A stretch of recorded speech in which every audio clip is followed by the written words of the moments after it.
Guys, kung content creator ka, negosyante, owner, o simpleng Facebook at Instagram user, importante itong video na ito. May bagong updates ang Meta ngayon na direktang makakaapekto sa reach, content, ads at privacy natin. Kaya panoorin mo hanggang dulo para updated ka at hindi ka naiiwan.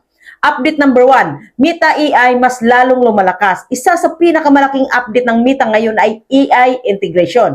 Ang Meta AI na makikita mo sa Facebook, Instagram at Messenger ay mas ginagamit na para i-personalize ang content na lalabas sa feed mo, i-recommend ang Reels, post at ads based sa interest mo. Halimbawa, kapag madalas kang nanonood ng business, motivation o health content, mas doon ka dadalhin ng algorithm. Pero ikaw pa rin naman ang may control sa settings mo.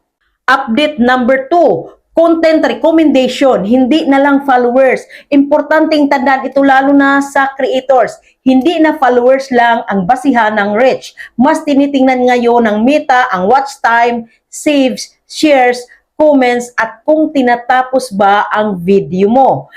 Kahit konti ang followers mo, pwede kang mag-viral kung quality ang content mo. Kaya kung feeling mo mababa likes pero may views, normal na yan ngayon.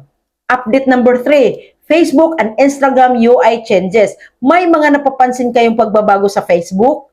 Mas malinis na feed, mas focus sa Reels at video, mas konting kalat sa interface. Ang goal kasi ni Meta, mas immersive viewing experience, parang TikTok style, pero Meta version. Kaya kung creator ka, video content pa rin ang hari. Update number 4, ads, monetization at earnings. Para sa mga monetized creators, hindi lahat ng views ay may ads. Hindi lahat ng videos ay agad kumikita. May UI test at quality checking bago lumabas ang earnings. Ang ibig sabihin nito, huwag kang mabibigla kung delayed ang kita. Focus sa consistency at quality. Mas gusto ng Meta ang original content.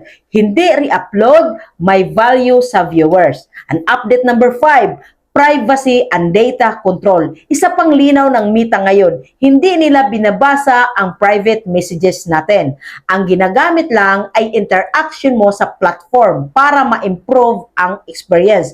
Pwede mo rin i-check at i-adjust lahat sa settings, privacy, then ads preferences. So tandaan natin ito, AI-driven na ang Meta. Content over followers, video is king, consistency beats virality. Kung creator ka ngayon, nasa tamang panahon ka.